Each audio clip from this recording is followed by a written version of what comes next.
안녕하십니까. 10월 7일 목요일 오전 11시를 넘기는 시간입니다. 이재명 지사의 대장동 게이트는 이 상태대로 그대로 근본적 해결이나 수사에 의한 의혹이 말끔히 씻겨지기 전까지는 이 상태로 가다면 이재명 지사를 지지하는 극히 소수, 그리고 그를 반대하며 대장동 게이트가 그 근원이 이 지사라고 생각하는 절대 다수 사이에 국민 분열이 일어나고, 그리하여 이 편이나 저 편이나 정신적 공황 상태에 빠질 그런 위기 쪽으로 지금 몰아가고 있다. 그러니까 어떤 평론가가 얘기했지요. 이렇게 가다가는 나라가 미친다. 미치고 싶어서 미친 것이 아니라 소수 지지자와 다수 반대자가 터무니없는 이 일을 두고 이재명이라는 사람 하나 때문에 이렇게 국론이 분열되고 화해가 깨지고, 그리하여 서로가 적대하는 마음이 생기고 국민 전체가 정신적 공황 상태에 빠지고 만다. 이런 경고를 저는 오늘 아침에 이재명 지사와 그를 가까이서 지극히 추종하는 사람들에게 이 말을 꼭 전해드리고자 합니다. 지난 9월 14일 이재명 지사는 기자회견을 통해서 이른바 대장동의 그 개발은 단군 이래의 최대 공영개발로서 이익을 내고, 그래 5,500억 원을 성남시에 귀속시켜 성남시민에게 이를 환원케 했다. 요거까지만 얘기했어요. 이게 나는 나의 공로로 크게 취하고 싶다.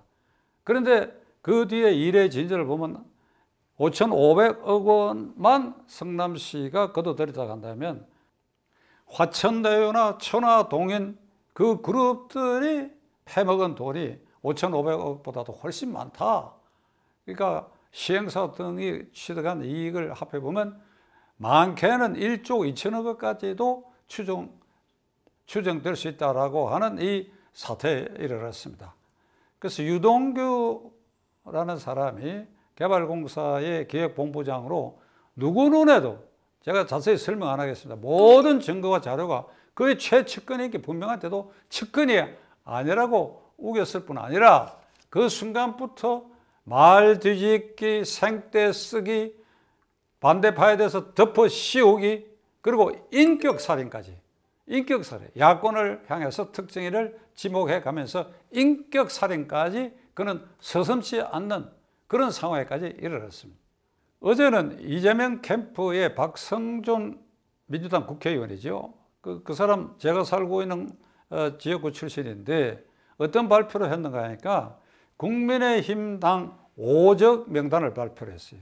그 5적은 권순일 전 대법관, 김수남 전 검찰총장, 최재경 전 민정수석, 그리고 곽상도 의원, 그리고 박영수 특검, 이 5명을 이번 이 대장동 게이트에 이게 주모자고, 그리하여 이들 때문에 일어난 일이다. 그래서 국민의힘당에 속하고 있는 이 5명이 의사 5적 이완용 등과 마찬가지로 이게 5적이다. 이렇게 발표를 했어요.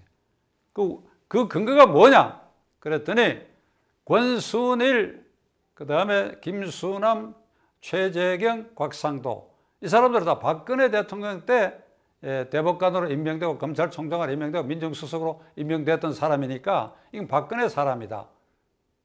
그러니까 박근혜 시대의 그 유산을 이어받아 가지고 이게 대장동 게이트를 일으켰다. 그게 말이 안 되는 소리죠, 말이. 제가 지금 말을 더듬지 않습니까? 그 박근혜가 임명한 사람이 거기에 뭐 부스러기를 갈라먹는데 이게 화천대유 등에서 무슨 돈을 받은 흔적이 있다, 고문을 했다.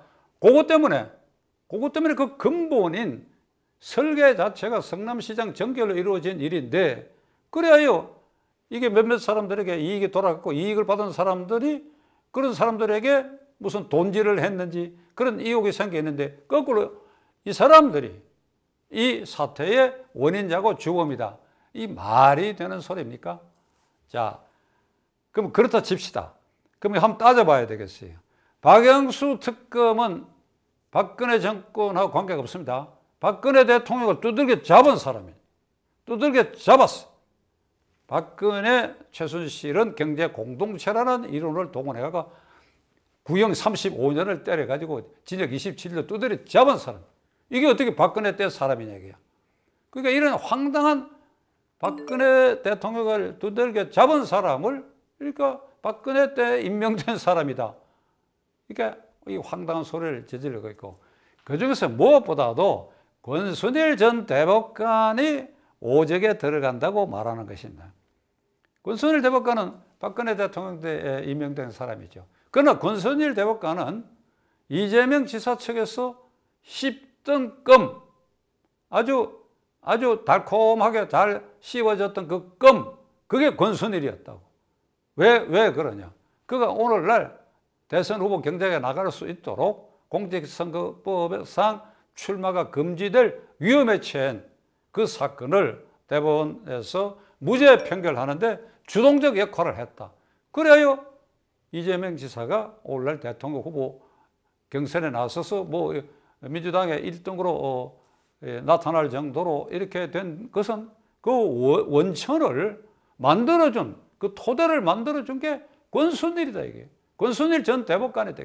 권순일 전 대법관과 화천대유의 김만배가 사법 거래를 했고 재판 거래를 했고 그 꼭지점에 이재명이가 있지 않느냐 이 말입니다. 근데 이 사람을 국민의힘당 오적에 끼워 넣는 거 이건 제가 보기에 정신착란을 일으킨 것 같아요. 이재명 지사와 그 캠프의 사람들이 이 오적을 선택하는 데 있어서도 정신착란을 일으킨 것 같아요. 은혜를 베푼 사람이야? 은혜를 베푼 사람이야? 임명만 박근혜 때 됐을 뿐이지 은혜를 베푼 사람이야. 오늘날 그가 대선 후보 경쟁에 나갈 수 있도록 만들어준 사람이야. 이 사람을 어떻게 국민의힘당 소속의 오적 중에 하나 넣을 수 있느냐. 그러니까 이런 행패, 이런 인격살인, 아니 한국적 의리 관념으로 보더라도 고마워야 할 사람을 공개적으로 그냥 씹덕금 달콤한 거 다 빨아먹고 땅바닥에 내팽개치고 구두발로 이걸 이기는 이런 식으로 하는 이 천박한 인륜, 도덕, 의리 이 모든 것을 이게 팽개쳐버리는 이런 페루나 집단들이 이 이재명 지사와 그 캠프 사람들 아니냐 이 말입니다.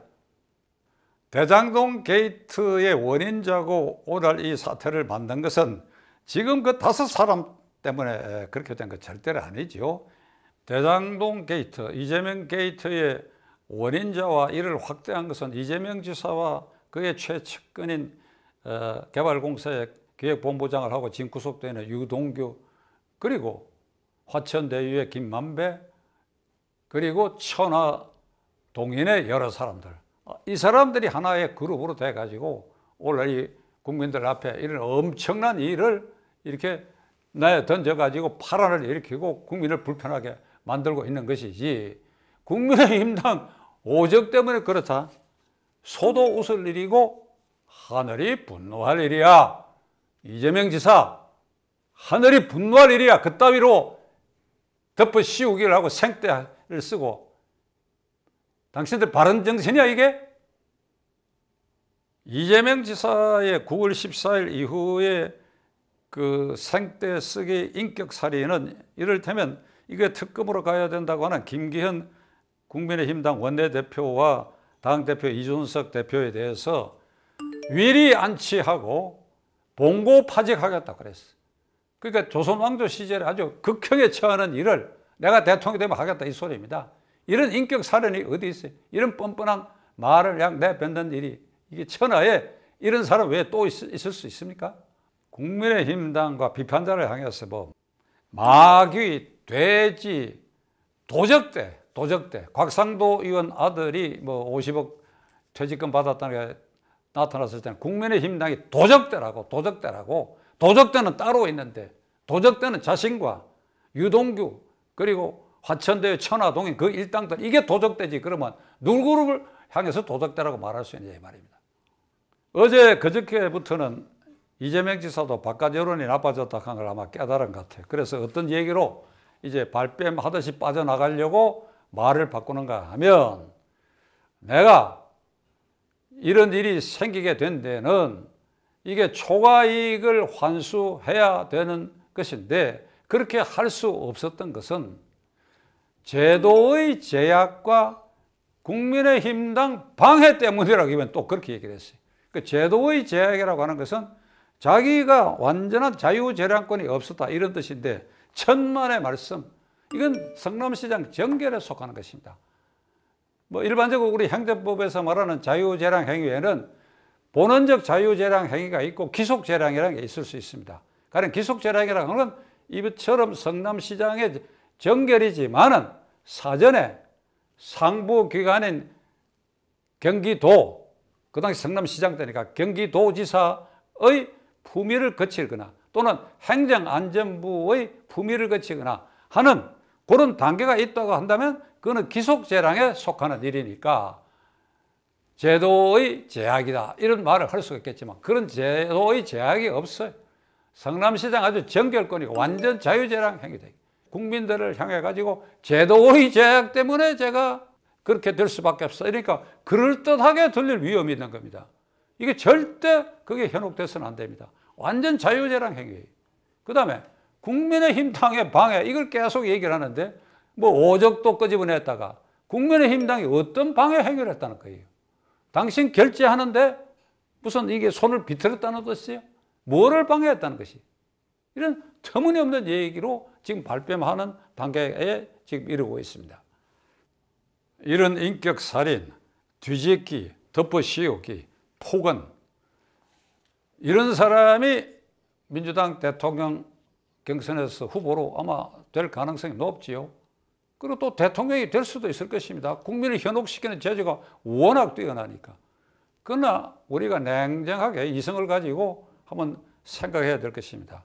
이런 인격을 가진 사람, 뭐 이재명 지사에 대해서 전과 사범이 있다, 나 그 얘기 안 하려고 합니다.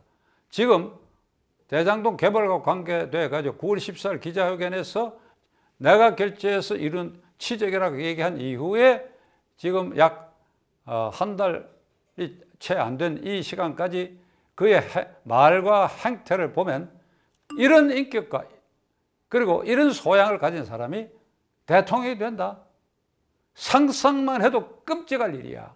대통령이 돼가지고 이 문재인 정권보다도 아마 더 하라고 생각합니다. 생생나는 일은 내가 하고 잘못한 일은 완전히 덮어씌워.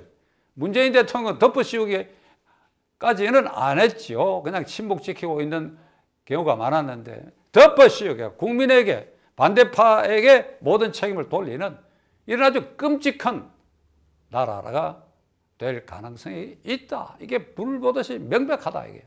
그럼 우리가 어찌해야 되느냐 이를. 어제 그저께는 북한의 김정은 정권이 이재명 지사 편드는 이런 코멘트를 했다고 지금 알려지고 있습니다. 아마 이재명 씨는 이런 것까지도 등에 업고 잔머리를 굴러가, 진중권 교수 말 맞대로. 그래서 이것을 돌파할 수 있다고 아마 생각하고 있는 것 같습니다. 그렇다면 어느 한쪽이 개돼지가 틀림없습니다. 이재명 씨가 그렇거나 아니면 이재명 씨가 자기를 반대하는 사람을 개돼지, 돼지 취급했지요. 돼지 눈에는 돼지로밖에 보이지 않는다고. 그러니까 이런 아주 극단적인 상황에 지금 몰려 있습니다. 방법은 여러분과 제가 헌법상 제1기관인 국민을 구성하는 사람들이다. 국민 중에 아까 말씀드린 소수는 그걸 끝까지 지지할 것입니다. 그 제가 확신 끝에 다수는 절대 지지할 수가 없습니다. 다수는 절대 이런 사람 대통령 되기를 원하지 않습니다. 그렇다면 어찌해야 되느냐? 이 다수가 심정적으로 똘똘 뭉쳐가지고 이런 성정과 이런 인격을 가진 사람이 대통령 되는 것을 우리가 막아내야 합니다. 그래야 우리 공화국이 편안하게 될 것입니다. 그나마 우리 모두 이 시간 이후에 아주 철저하게 저들을 지켜보고 우리가 심사숙고하고 언제 어떻게 우리의 주권을 행사할 수 있을는지 깊이 성찰하는 시간을 가져야 할 것입니다.